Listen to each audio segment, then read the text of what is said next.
ვაქცინაზე, რომელიც პაპილომავირუსებისგან და ონკოლოგიური დაავადებისგან იცავს, მიმართვიანობა საკმაოდ დაბალია. ვაქცინაციის პროცესი 7 წლის წინ დაიწყო, თუმცა წლიდან წლამდე იმუნიზაციის მაჩვენებელი ვერ იზრდება და ეს მაშინ, როცა რეგიონის მასშტაბით ქვეყანაში ყველაზე საუკეთესო 9 კომპონენტიანი პრეპარატი შემოდის. სახელმწიფო პროგრამით გათვალისწინებული აცრა უფასოა. ბოლო კვლევები აჩვენებს, რომ საკმაოდ გახშირებულია იმ დაავადების შემთხვევები, რომლის პრევენციასაც სწორედ მითითებული ვაქცინა ახდენს. მაღალია ლეტალობის მაჩვენებელიც. ვაქცინაცია ორივე სქესისთვის 10 წლის ასაკიდან დასაშვებია. 24 წლის დიმიტრი ქარჩავამ პაპილომავირუსის საწინააღმდეგო აცრა დღეს გაიკეთა. როგორც თავად ამბობს, გაცნობიერებული აქვს, რამდენად სერიოზულ საფრთხეს ააცილებს ეს ნაბიჯი როგორც მას, ისე სხვა ადამიანებს. ამიტომ ვაქცინაციისკენ სხვებსაც მოუწოდებს, რათა რთული ონკოლოგიური დაავადებისგან მთელი სიცოცხლის განმავლობაში იყვნენ დაცულნი. პირველ რიგში მე თვითონ ვარ სამედიცინო სფეროს წარმომადგენელი, აქედან გამომდინარე ვიცით თუ რაოდენ მნიშვნელოვანია ნებისმიერი გეგმიური ვაქცინაციის ჩატარება. ეს არის არა მარტო თავდაცვა, არამედ ჩვენი საზოგადოებრივი მოვალეობის მოხდა. ჩვენ ამით ვიწავთ არა მარტო ჩვენს თავს, არამედ ჩვენს პარტნიორებს და მეუღლეებს. აცრა ბიჭებს კიბოს რამდენიმე სახეობისგან, ასევე მათი პარტნიორების დაინფიცირებისგან იცავს. ყველაზე დიდ საფრთხეს პაპილომავირუსი სწორედ ქალებს უქმნის. საქართველოში ვირუსის საწინააღმდეგო აცრის გაკეთება გოგონებსა და ქალებს 10-დან 45 წლის ასაკის ჩათვლით შეუძლიათ. ასაკისა და სქესის მიხედვით ვაქცინის სქემა სხვადასხვა. ექიმების ინფორმაციით აცრა 15 წლამდე ასაკის პირებში ორჯერ 6 თვის შუალედით კეთდება, ხოლო 15 წლის ზევით 3-ჯერ. მედიკოსების თქმით, მართალია ბოლო პერიოდში ქვეყანაში ვაქცინაციაზე მოთხოვნა გაიზარდა, თუმცა ეს მაინც არასაკმარისია. ისინი მოუწოდებენ როგორც ქალებს, ისე მამაკაცებს გაეკეთონ პაპილომავირუსის საწინააღმდეგო აცრა, რომელიც 9 კომპონენტიანია და მას სახელმწიფო მოქალაქეებს სრულად უფინანსებს.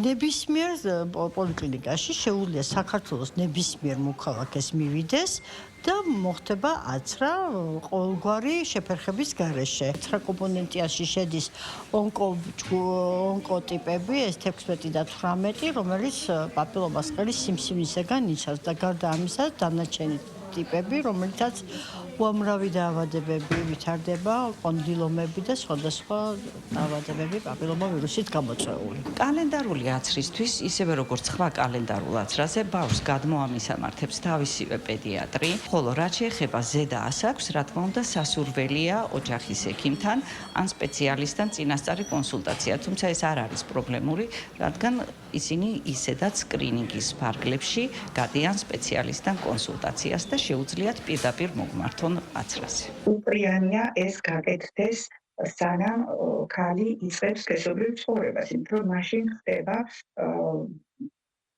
იმუნური სისტემის იმდენად გაძლიერება, რომ ვეღარ იღებს ორგანიზმი თვითონ ვირუსს. მაგრამ ქალბატონების შემთხვევაშიც კი, რომლებიც ცხოვრობენ უკვე სქესობრივი ცხოვრებით, ამ აცრას აქვს ძალიან ბევრი დადებითი შედეგი. ჩვენ ხშირად ამ ვაქცინას ინფიცირებულ ქალებშიც კი ასე ვუნიშნავთ, რომ ჩაიტაროს ეს მკურნალობა, იმიტომ ეს იწვევს იმუნიტეტის გაძლიერებას. კიბოს საერთაშორისო სტატისტიკური პლატფორმის მონაცემებით საქართველოში საშვილოსნოს ყელის კიბო ერთ-ერთი ხშირად გავრცელებული სიმსივნეა. კვლევებით 2022 წლის მონაცემებით მასზე ქალებში სიმსივნეების 5%-ზე მეტი მოდის. პროცენტული მაჩვენებლების უკან ასობით ქალის ჯანმრთელობა და სიცოცხლე დგას. 2022 წელს საშვილოსნოს ყელის კიბო 330 ქალს დაუსვეს. იმავე წელს იგივე დიაგნოზის მქონე 210 ქალი გარდაიცვალა.